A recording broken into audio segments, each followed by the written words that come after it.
Hi, hello friends. Welcome back to our channel.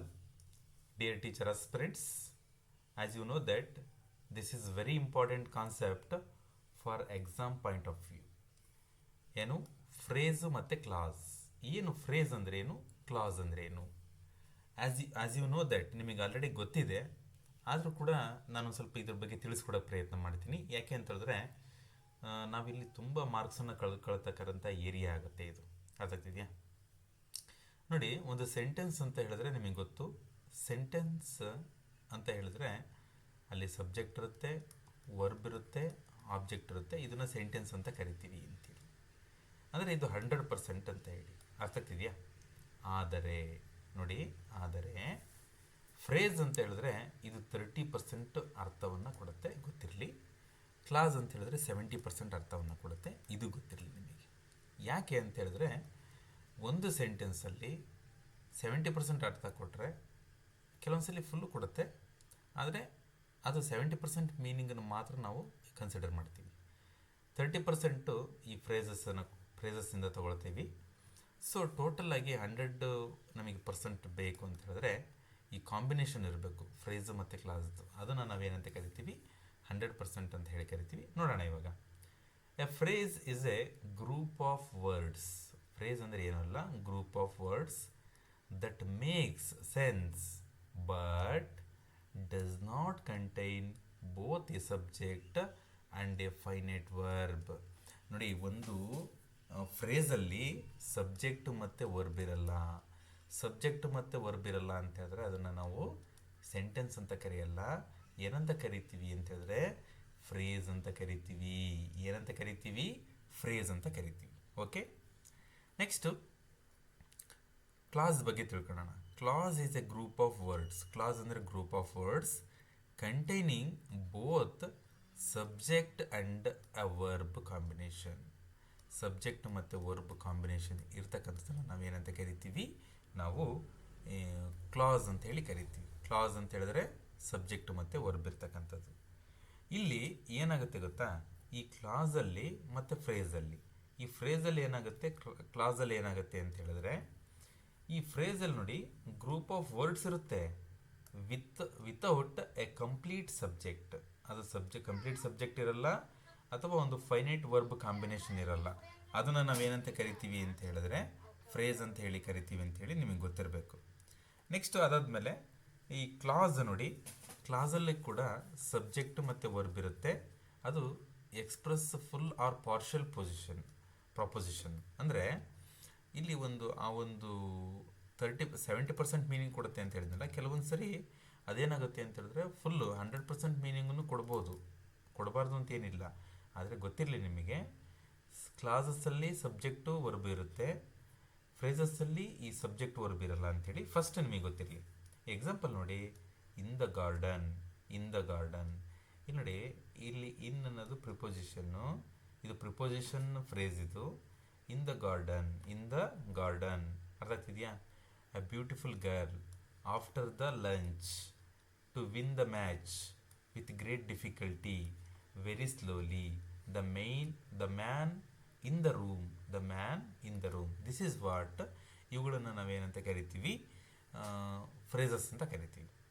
ಈ classes ಹೆಂಗಿರ್ತವೆ ಅಂತ ಹೇಳಿದ್ರೆ, ವೆನ್ ಹಿ ಅರೈವ್ಡ್, ನೋಡಿ ಇಲ್ಲಿ ಈ ಸಬ್ಜೆಕ್ಟು, ಅರೈವ್ಡ್ ಅನ್ನೋದು ಏನಾಗುತ್ತೆ, ವರ್ಬ್ ಆಗುತ್ತೆ.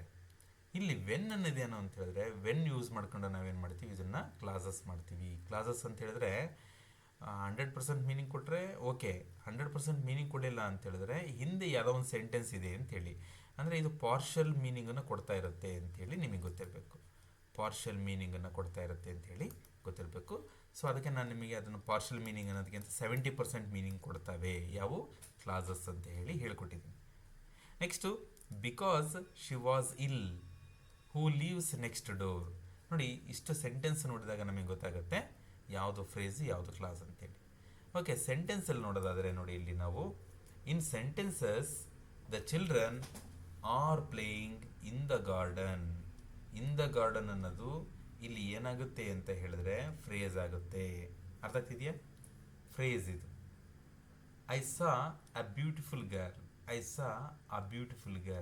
ಆ ಬ್ಯೂಟಿಫುಲ್ ಗರ್ಲ್ ಫ್ರೇಸ್ ಆಗುತ್ತೆ. I know that. ನೋಡಿ, ಕ್ಲಾಸನ್ನು ಈಸಿಯಾಗಿ ಗೊತ್ತಿಡಿಬೋದು. ಈ ದಟ್ ಇರ್ತವೆ, ಬಿಕಾಸ್ ಅಂತ ಇರುತ್ತೆ, ಹೂ ಅಂತ ಇರುತ್ತೆ, ನಾನು ಹೇಳ್ತೀನಿ ನೆಕ್ಸ್ಟ್ ಬರ್ತವೆ. ಅದಾದಮೇಲೆ ಸಬ್ಜೆಕ್ಟ್ ವರ್ಬ್ ಇರುತ್ತೆ, ಅದನ್ನು ನಾವು ಕ್ಲಾಸ್ ಅಂತ ಹೇಳಿ ಗುರ್ತಿಡಿಬೇಕು. ನೋಡಿ, ಇಲ್ಲಿ ಹಿ ಅನ್ನೋದು ಸಬ್ಜೆಕ್ಟು, ಈಸ್ ಅನ್ನೋದು ವರ್ಬು. ಅರ್ಥ ಆಗ್ತಿದೆಯಾ? ಇಲ್ಲಿ ಇಟ್ ಅನ್ನೋದು ಸಬ್ಜೆಕ್ಟು, ವಾಸ್ ರೈನಿಂಗ್ ಅನ್ನೋದು ವರ್ಬ್ ಆಗುತ್ತೆ. ಇಲ್ಲಿ ಹೂ ಯಾವುದು ಪ್ರೈಸ್ ಅನ್ನೋದು, ಹೂ ಅನ್ನೋದು ಏನಾಗುತ್ತೆ, ಇಲ್ಲಿ ಸಬ್ಜೆಕ್ಟ್ ಆಗುತ್ತೆ, ಓನ್ ಅನ್ನೋದು ವರ್ಬ್ ಆಗುತ್ತೆ. ದಿಸ್ ಇಸ್ ವಾಟ್ ಫ್ರೇಸಸ್ ಮತ್ತು ಕ್ಲಾಸಸ್ ಬಗ್ಗೆ ಇರತಕ್ಕಂತಹ ಡಿಫ್ರೆನ್ಸ್. ಏನಿದು difference? Okay, next main difference. ಇಷ್ಟೊತ್ತು ನಾನು ಸುಮ್ಮನೆ ಡಿಫ್ರೆನ್ಸ್ ಹೇಳಿದೆ, ಈಗ ಮೈನ್ ಡಿಫ್ರೆನ್ಸ್ ಏನು ಅಂತೇಳಿ ನೋಡ್ಕೊಂಬರೋಣ. ಎಕ್ಸಾಮ್ ಪಾಯಿಂಟ್ ಆಫ್ ವ್ಯೂಯಿಂದ this is very important. Structure ನೋಡ್ಕೊಳ್ಳಿ. ಇಲ್ಲಿ ಸ್ಟ್ರಕ್ಚರು ಗ್ರೂಪ್ ಆಫ್ ವರ್ಡ್ಸ್ ಇರುತ್ತೆ, ಇಲ್ಲೂ ಗ್ರೂಪ್ ಆಫ್ ವರ್ಡ್ಸ್ ಇರುತ್ತೆ. Phrase has group of words, clause has also group of words. Phrase has ನೋಡಿ ಇಲ್ಲಿ ಫ್ರೇಸ್ ಅಂತ ಇದೆ, ಸಬ್ಜೆಕ್ಟ್ ವರ್ಬ್ ಇದೆಯಾ ಫೀಚರ್ಸು ಇದರಲ್ಲಿ? Does not contain subject and finite verb. Finite verb ಮತ್ತು ಸಬ್ಜೆಕ್ಟು ಇರೋದಿಲ್ಲ ಇಲ್ಲಿ ಫ್ರೇಸಲ್ಲಿ. ಸೊ 30% ಮೀನಿಂಗ್ ಕೊಡ್ತಕ್ಕಂಥ ಏರಿಯಾ ಇದು. ಈ ಕ್ಲಾಸಲ್ಲಿ ಕಂಟೈನ್ಸ್ ಸಬ್ಜೆಕ್ಟ್ ವರ್ಬ್, ಇದು 70% ಮೀನಿಂಗನ್ನು ಕೊಡ್ತಾ ಇರುತ್ತೆ, ಗೊತ್ತಿರಲಿ. ನೆಕ್ಸ್ಟ್ ಮೀನಿಂಗ್ ಇರುತ್ತಾ? Cannot express A complete meaning. ಇದು ಪ್ರಪೋಸಿಷನ್ ಅನ್ನೋದಕ್ಕಿಂತ ಮೀನಿಂಗ್ ಅಂತ ಹೇಳ್ತೀನಿ, ನಿಮಗೆ ಅವಾಗ ಅರ್ಥ ಆಗುತ್ತೆ. ಇದು ಕಂಪ್ಲೀಟ್ ಮೀನಿಂಗನ್ನು ಕೊಡ್ತಾ ಇರಲ್ಲ, 30% ಮೀನಿಂಗನ್ನು ಮಾತ್ರ ಕೊಡ್ತಾ ಇರುತ್ತೆ. ಮೇ ಎಕ್ಸ್ಪ್ರೆಸ್ ಕಂಪ್ಲೀಟ್ ಥಾಟ್, ಅಂದರೆ ಎಕ್ಸ್ಪ್ರೆಸ್ ಮಾಡಬಹುದು ಕೆಲವೊಂದು ಸರಿ, ನಾಟ್ ಆಲ್ವೇಸ್. ಕೆಲವೊಂದು ಸರಿ ಏನಾಗುತ್ತೆ ಅಂತ ಹೇಳಿದ್ರೆ ಕಂಪ್ಲೀಟ್ ಮೀನಿಂಗನ್ನು ಎಕ್ಸ್ಪ್ರೆಸ್ ಮಾಡುತ್ತೆ. ಇದು ಯಾವುದು? ಕ್ಲಾಸಸ್. ಕೆಲವೊಂದು ಸರಿ, not always, sometimes only. Example ನೋಡಿ, in the room, after the meeting, to win the match. ನೋಡಿ, ಇಲ್ಲೆಲ್ಲೂ ಕೂಡ ಕಂಪ್ಲೀಟ್ ಮೀನಿಂಗ್ ಇಲ್ಲ. ಇನ್ ದ ರೂಮ್ ಅಂದರೆ ಏನಂತ ಅರ್ಥ ಮಾಡ್ಕೋಬೇಕು? ಅರ್ಥ ಆಗ್ತಿದೆಯಾ? ಇಲ್ಲಿ ನೋಡಿ, when he enter the room, ನೋಡಿ, ಹಿ ಎಂಟರ್ ದ ರೂಮ್ ಅನ್ನೋದಕ್ಕೆ ಅರ್ಥ ಇದೆ, ಅವ್ನು ರೂಮ್ ಒಳಗೆ ಬಂದ ಅಂತೇಳಿ. When he enter the room, when ಅನ್ನೋ ಬರುತ್ತೆ, ವೆನ್ ಅನ್ನೋದು ಯೂಸ್ ಮಾಡ್ಕೊಂಡು ಕ್ಲಾಸು ಕ್ರಿಯೇಟ್ ಆಗುತ್ತೆ. After the meeting ended, because he wanted to win the match. ಅರ್ಥ ಆಗ್ತಿದೆಯಾ? ಎಸ್, ಇವೆಲ್ಲ ಏನಾಗ್ತವೆ ಅಂತಂದರೆ ಎಕ್ಸಾಂಪಲ್. ನಿಮ್ಗೊಂದು ಈಸಿ ಟ್ರಿಕ್ ಬೇಕಾ ಐಡೆಂಟಿಫಿಕೇಶನ್ ಮಾಡೋಕ್ಕೆ? ನೋಡಿ, ಇಲ್ಲಿ ask, is there a subject or verb? ಒಂದು ನೋಡಿ, ಅಲ್ಲಿ ಸಬ್ಜೆಕ್ಟು ಮತ್ತು ವರ್ಬ್ ಇತ್ತು ಅಂತ ಹೇಳಿದ್ರೆ ಅದನ್ನು ನೀವು ಏನು ಅನ್ಕೋಬೇಕು? ಕ್ಲಾಸ್ ಅನ್ಕೋಬೇಕು. ಕ್ಲಾಸ್ ಅನ್ಕೋಬೇಕು. ಸಬ್ಜೆಕ್ಟ್ ವರ್ಬ್ ಇಲ್ವಾ? ಅದನ್ನು ಫ್ರೇಸ್ ಅನ್ಕೋಬೇಕು. ಇದ್ದರೆ ಕ್ಲಾಸ್ ಅನ್ಕೋಬೇಕು. ಇಷ್ಟೇ ಡಿಫ್ರೆನ್ಸ್. ಈಸಿಯಾಗಿ ಐಡೆಂಟಿಫೈ ಮಾಡ್ಬೋದು. ಅಕಸ್ಮಾತ್ ನಿಮಗೆ ಎಕ್ಸಾಮಲ್ಲಿ ಇದನ್ನೇ ಕೊಟ್ಟ ಅಂತ ಹೇಳಿದ್ರೆ, ಮೀನ್ಸ್ ಐಡೆಂಟಿಫೈ ದ ಕ್ಲಾಸ್ ಅಥವಾ ಐಡೆಂಟಿಫೈ ದ ಫ್ರೇಸ್ ಅಂತ ಕೊಟ್ಟರೆ, ಕ್ಲಾಸ್ಗೆ ಯಾವತ್ತೂ ಕೂಡ ಫ್ರೇಸಿಗೆ ಯಾವತ್ತೂ ಕೂಡ ಸಬ್ಜೆಕ್ಟ್ ವರ್ಬು ಇರಲ್ಲ, ಕ್ಲಾಸಿಗೆ ಇರುತ್ತೆ ಅನ್ನೋದು ಗೊತ್ತಿರಬೇಕು ನಿಮಗೆ. ಓಕೆ, ನೆಕ್ಸ್ಟ್ ಅದಾದಮೇಲೆ ಈ ಟೈಪ್ಸ್ ಆಫ್ ಫ್ರೇಸಸ್ ಬರುತ್ತೆ. ಈ ಟೈಪ್ಸ್ ಆಫ್ ಫ್ರೇಸಸ್ಸಲ್ಲಿ ನೋಡಿ, noun phrase performs the function of a noun in a sentence. ಇದು ಪರ್ಫಾರ್ಮ್ ಮಾಡುತ್ತೆ ಆ ಫಂಕ್ಷನನ್ನು. ಎಲ್ಲಿ ನೋಡೋಣ ಇವಾಗ. A beautiful flower, the tall boy, my new English teacher, the man standing near the gate. ನೋಡಿ, ಈ ಸೆಂಟೆನ್ಸ್ಗಳಲ್ಲಿ ದ ಟಾಲ್ ಬಾಯ್, ಇಲ್ಲಿ ಎಂಥ ಬಾಯ್ ಅಂತ ಹೇಳಿದ್ರೆ ಟಾಲ್ ಬಾಯ್. ಅವನು ಯಾರು ಟಾಲ್ ಬಾಯ್ ಅಂತ ಹೇಳಿದ್ರೆ? Is my brother. ಯಾರು? The tall boy is my brother. ಅರ್ಥ ಆಗ್ತಿದೆಯಾ? I bought a new English book. ಏನು ತೊಗೊಂಡೆ ಅಂತ ಹೇಳಿದ್ರೆ ನ್ಯೂ ಇಂಗ್ಲೀಷ್ ಬುಕ್. ನೋಡಿ, ಇಲ್ಲಿ ಬುಕ್ ಅನ್ನೋದು ಏನು? ನೌನು. ಬಾಯ್ ಅನ್ನೋದು noun. The man standing near the gate noun. Gate ಅನ್ನೋದು ನೌನ್. ಇವೆಲ್ಲ ಏನಾಗ್ತವೆ ಅಂದರೆ ನೌನ್ ಇತ್ತು ಅಂತ ಹೇಳಿದ್ರೆ ಸೆಂಟೆನ್ಸಲ್ಲಿ, ದಟ್ ಈಸ್ ನೌನ್ ಫ್ರೇಸ್ ಅಂತ ಅರ್ಥ ಆಗುತ್ತೆ. ಓಕೆ, ಅಡ್ಜೆಕ್ಟಿವ್ ಫ್ರೇಸ್ ಹೆಂಗಿರುತ್ತೆ ನೋಡಿ?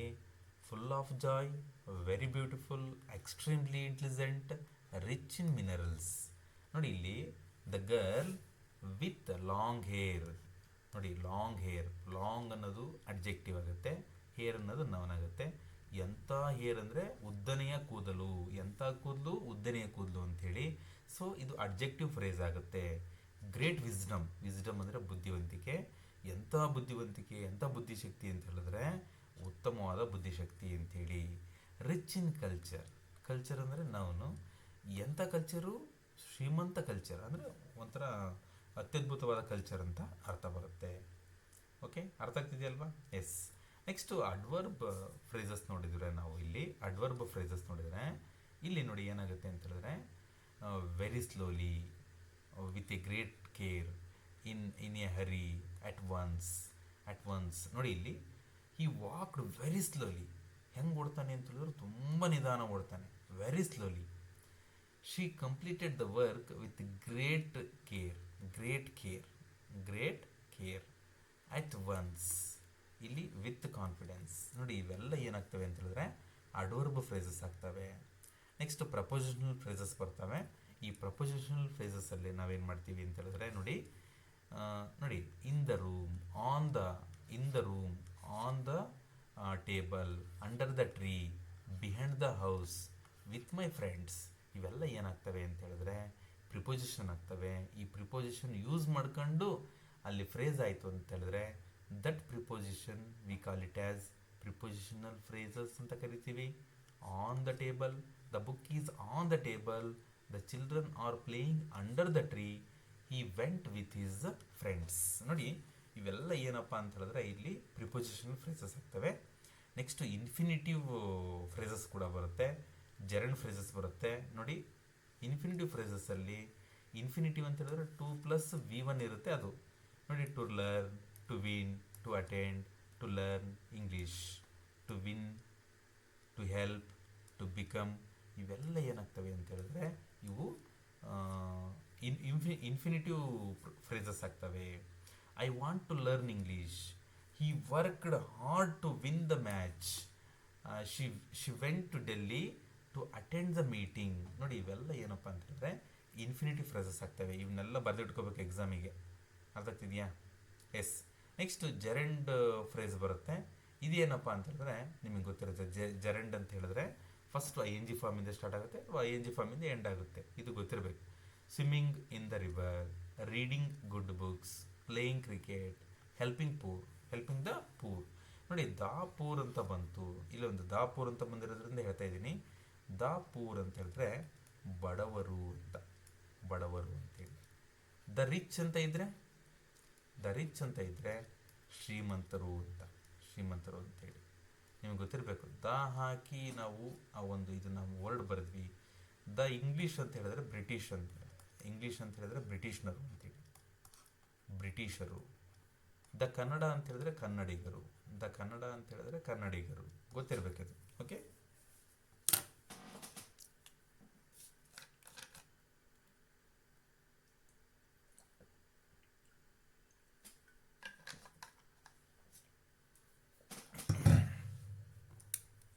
ನೆಕ್ಸ್ಟು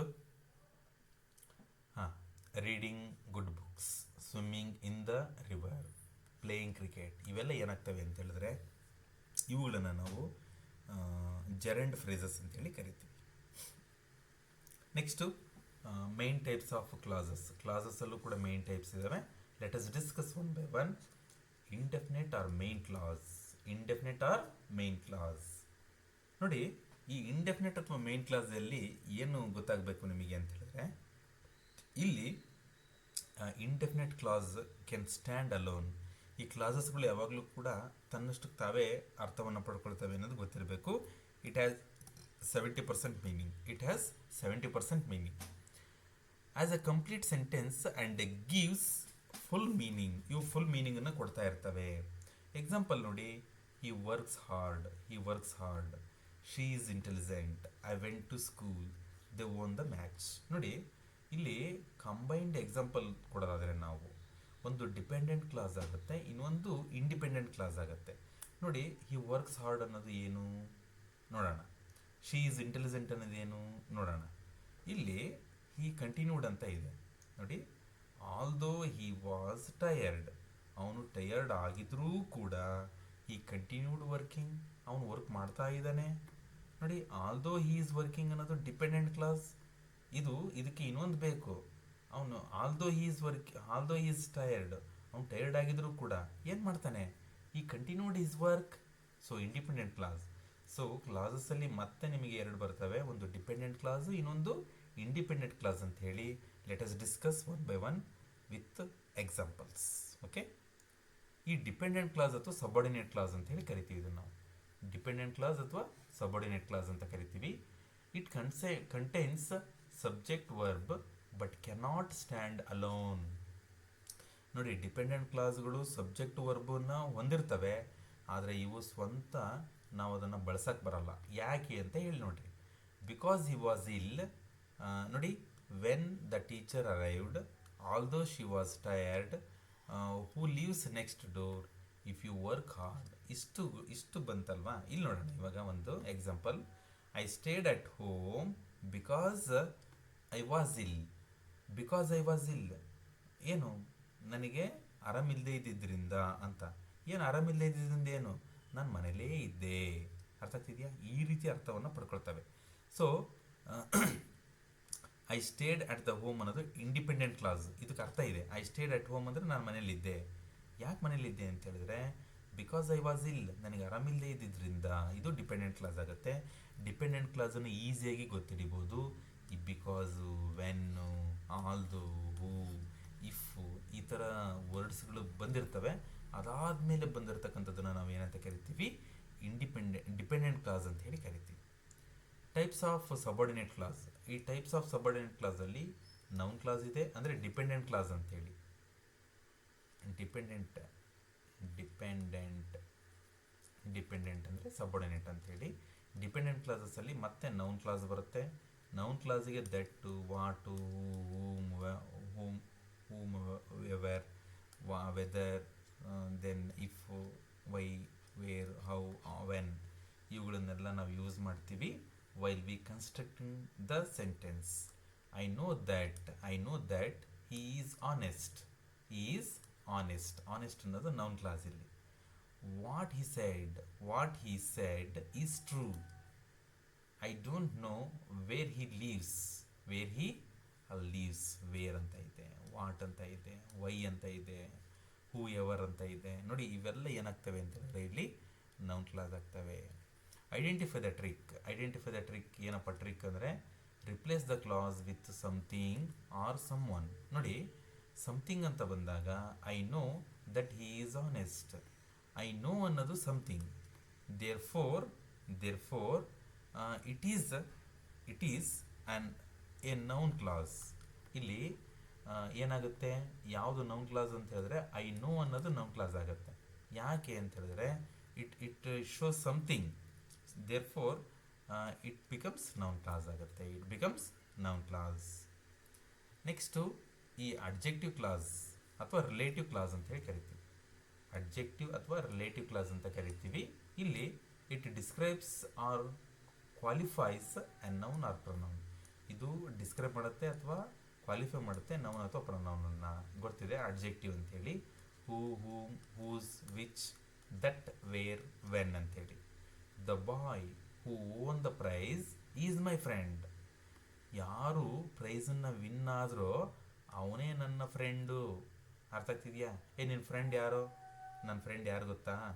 ಆ ಒಂದು ಪ್ರೈಸ್ ಗೆದ್ನಲ್ಲ, ಅವನೇ ನನ್ನ friend. This is the book which I bought yesterday. ಇದು ಯಾವ ಬುಕ್ಕು? ನೀನು ನಿನ್ನೆ ತಂದಿದ್ದೆಲ್ಲ ಅದೇ ಬುಕ್ಕು. Which, who. ಓಕೆ.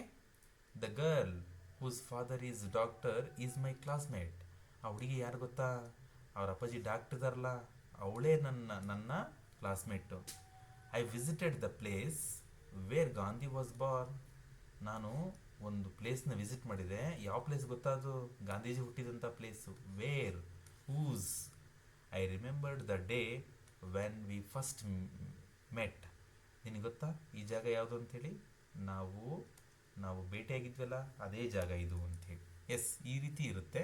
ಸ್ವಲ್ಪ ಹುಷಾರಾಗಿ ನಾವು ಅದನ್ನು ನೋಡ್ಕೋಬೇಕಷ್ಟೆ. ಇನ್ನು ಅಡ್ವರ್ಬ್ ಕ್ಲಾಸಸ್ಸಿಗೆ ಬಂದ್ವಿ ಅಂತ ಹೇಳಿದ್ರೆ ಟೈಮಿಗೆ ಬೇರೆ ವರ್ಡ್ಸ್ನ ಯೂಸ್ ಮಾಡ್ತೀವಿ, ಪ್ಲೇಸಿಗೆ ಬೇರೆ, ರೀಸನಿಗೆ ಬೇರೆ, ಕಂಡೀಷನಿಗೆ ಬೇರೆ, ಪರ್ಪೋಸಿಗೆ ಬೇರೆ. ಫಾರ್ ಎಕ್ಸಾಂಪಲ್, ಟೈಮಿಗೆ when, while, before, after, until, since, as soon as use ಮಾಡ್ತೀವಿ. ಎಕ್ಸಾಂಪಲ್ ನೋಡಿ, call me when you reach home. ಅರ್ಥ ಆಗ್ತಿದೆಯಾ? ಇಲ್ಲಿ ವೆನ್ ಯು ವಿಲ್ ಅಂತ ಬರೀಬಾರ್ದು, when you we reach reach home ಆಗುತ್ತೆ. Wait here until I return. When the teacher arrived the students become silent. Teacher ಬಂದ ತಕ್ಷಣ ಟೀಚರ್ ಏನು ಮಾಡಿದರು, ಸೈಲೆಂಟ್ ಆದರು. ಇವೆಲ್ಲ ಏನು ಅಂತ ಹೇಳಿದ್ರೆ ಇವು ಅಡ್ವರ್ಬ್ ಕ್ಲಾಸಸ್ ಆಗ್ತವೆ ನೋಡಿ. ಇಷ್ಟು ಇದ್ದಾವೆ. ರಿಸಲ್ಟಿಗೆ ಬೇರೆ ಇದೆ, ಕಾಂಟ್ರಾಸ್ಟಿಗೆ ಬೇರೆ ಇದೆ. ಕಾಂಟ್ರಾಸ್ಟ್ ಅಂದರೆ ಒಂದಕ್ಕೊಂದು ವಿರೋಧ. ರಿಸಲ್ಟ್ ಅಂದರೆ ಅದು ಏನು ರಿಸಲ್ಟ್ ಬರುತ್ತಲ್ಲ ಅದು.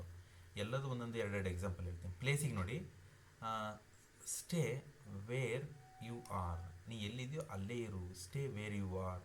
Okay, where you are place. I will follow you ಏನು, ವೇರ್ ಎವರ್ ಯು ಗೋ. ನೀನು ಎಲ್ಲೇ ಹೋದರೂ ನಾನು ನಿನ್ನ ಫಾಲೋ ಮಾಡ್ತೀನಿ. ರೀಸನಿಗೆ ನೋಡಿ, we stayed home because it was raining. ನಾವು ಮನೇಲೇ ಇದ್ವಿ ಯಾಕೆಂದರೆ ಮಳೆ ಬರ್ತಾ ಇತ್ತು.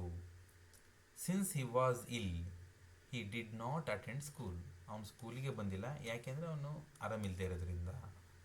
ಇದು ಕಂಡೀಷನ್ ನೋಡಿ. ಕಂಡೀಷನ್ನು ಇಫ್ ಅಥವಾ ಇದನ್ನ ಇಫ್ ಕ್ಲಾಸ್ ಅಂತಲೇ ಮಾಡ್ತೀನಿ ನಾನು ನಿಮಗೊಂದು. ಇಫ್ ಯು ವರ್ಕ್ ಹಾರ್ಡ್, ನೀನು ಚೆನ್ನಾಗಿ ವರ್ಕ್ ಮಾಡಿದೆ ಅಂದರೆ ಯು ವಿಲ್ ಸಕ್ಸೀಡ್, ಸಕ್ಸಸ್ ಆಗ್ತೀಯಾ ಅಂತೇಳಿ. You will fail unless you work hard, ಅಂದರೆ ನೀನು ಫೇಲ್ ಆಗ್ತೀಯಾ ವರ್ಕ್ ಮಾಡದೇ ಇದ್ದರೆ ಅಂಥೇಳಿ. ಪರ್ಪೋಸ್ ಇದೆ, ಸೊ ಯೂಸ್ ಮಾಡ್ತೀವಿ.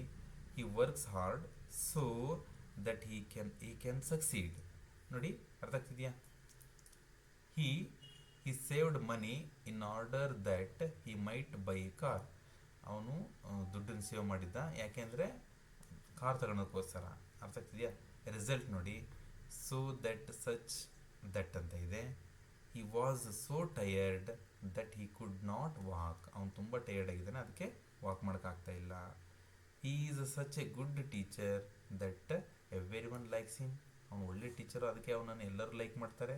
ಕಾಂಟ್ರಾಸ್ಟ್ ನೋಡಿ, ಆಲ್ದೋ, ದೋ, ಈವನ್, ದೋ, ವೇರ್ ಆಸ್, ವೈಲ್ ಅಂತ ಇದೆ. ಇಲ್ಲೂ ಕೂಡ ನಾವು ಆಲ್ದೋ ಹಿ ಈಸ್ ಪೂರ್, ಅವನು ಬಡವ ಆಗಿದ್ರು ಕೂಡ ಹಾನೆಸ್ಟ್ ಆಗಿದ್ದಾನೆ. Wear as Ravi is tall, Raju short ಆಗಿದ್ದಾನೆ, ರವಿ ಟಾಲ್ ಆಗಿದ್ದಾನೆ ಅಂಥೇಳಿ ಅರ್ಥ. ಸ್ನೇಹಿತರೆ, ಇದಾಗಿತ್ತು ನೋಡಿ ಇವತ್ತಿನ ಕ್ಲಾಸು. ಇಲ್ಲೊಂದು ಕನ್ಫರ್ಮೇಷನ್ ಮೀನ್ಸ್ ಇಲ್ಲೊಂದು ಎಕ್ಸ್ಟ್ರೀಮ್ಲಿ ಒಂದು ಇದಿದೆ ಇಲ್ಲಿ. ಫ್ರೇಸ್ ಮತ್ತು ಕ್ಲಾಸಸ್ಗೆ ಟ್ರಾನ್ಸ್ಫರ್ಮೇಷನ್ ಮಾಡೋದಾದರೆ ಯಾವ ರೀತಿ ಮಾಡಬೇಕು, ಎಕ್ಸಾಮಲ್ಲಿ ಯಾವ ರೀತಿ ಬೇಕಾದರೂ ಕೇಳ್ಬೋದು, ನಾವು ರೆಡಿಯಾಗಿರಬೇಕು. ಅವ್ರು ಯಾವ ರೀತಿ ಕೇಳಿದ್ರು ಬರೆಯೋಂಗೆ. ಇನ್ಸ್ಪೈಟ್ ಆಫ್ ಹಿಸ್ ಪಾವರ್ಟಿ, ಅವನಿಗೆ ಬಡತನ ಇದ್ರೂ ಕೂಡ ಅವನು ಬಡವಾಗಿದ್ದಾನೆ. ಅದನ್ನು ನಾವು ಕ್ಲಾಸಲ್ಲಿ ಹೇಳೋದಾದರೆ although he is poor is honest ಅಂತ ಹೇಳ್ತೀವಿ ನೋಡಿ. ಬಿಕಾಸ್ ಆಫ್ ಹಿಸ್ ಇಲ್ನೆಸ್, ಅವನಿಗೆ ಆರಾಮಿಲ್ಲದೆ ಇದ್ರಿಂದ he could not attend. Because he was ill he could not attend. ಅರ್ಥ ಆಗ್ತಿದೆಯಾ ನೋಡಿ? ಇಲ್ಲಿ ಯಾವ ವರ್ಡ್ ಬಳಸ್ತೀವಿ, ಇಲ್ಲಿ ಯಾವ ವರ್ಡ್ ಬಳಸ್ತಾ ಇದ್ದೀವಿ ಅಂತ ನೆನಪಿರಲಿ. ಆದರೆ ಕೆಲವೊಂದು ಚೇಂಜ್ ಆಗ್ತವೆ, ಒಂದೇ ರೀತಿ ಇರ್ತವೆ. On seeing the police the thief ran away. Police ನೋಡ್ತಾ ಇದ್ದಂಗೆ ಅವರು ಕಳ್ಳರು ಓಡೋದ್ರು. When the thief saw the police he ran away. Okay, he worked hard to pass the examination. ಅವನು ಎಕ್ಸಾಮ್ ಪಾಸ್ ಆಗೋಕ್ಕೆ ಹಾರ್ಡ್ ವರ್ಕ್ ಮಾಡಬೇಕು ಅಂಥೇಳಿ. He worked hard so that he could pass the examination. ಅವನು work ಮಾಡಿದ್ದರಿಂದ ಅವನು exam pass ಮಾಡ್ಕೊಂಡ ಅಂಥೇಳಿ. ಸ್ನೇಹಿತರೆ, ಇದಾಗಿತ್ತು ಇವತ್ತಿನ ಕ್ಲಾಸಸ್ ಮತ್ತು ಫ್ರೇಸಸ್ ಕ್ಲಾಸು. ಇಷ್ಟು ತಿಳ್ಕೊಂಡ್ರೆ it's enough for your examination ಅಂತ ಹೇಳ್ತಾ, ನಿಮಗೆ ಏನೇ ಡೌಟ್ಸ್ ಇದ್ರೂ ಕೂಡ ಕಮೆಂಟ್ ಬಾಕ್ಸಲ್ಲಿ ಹಾಕಿ. ಯಾರೆಲ್ಲ ಇನ್ನೂ ಸಬ್ಸ್ಕ್ರೈಬ್ ಆಗದೆ ನೋಡ್ತಾ ಇದ್ದೀರಿ, ಸಬ್ಸ್ಕ್ರೈಬ್ ಆಗಿ ಮತ್ತು ನಿಮ್ಮ ಫ್ರೆಂಡ್ಸಿಗೆಲ್ಲ ಶೇರ್ ಮಾಡಿ ಅಂತ ಹೇಳ್ತಾ, ಥ್ಯಾಂಕ್ ಯು, ಬಾಯ್.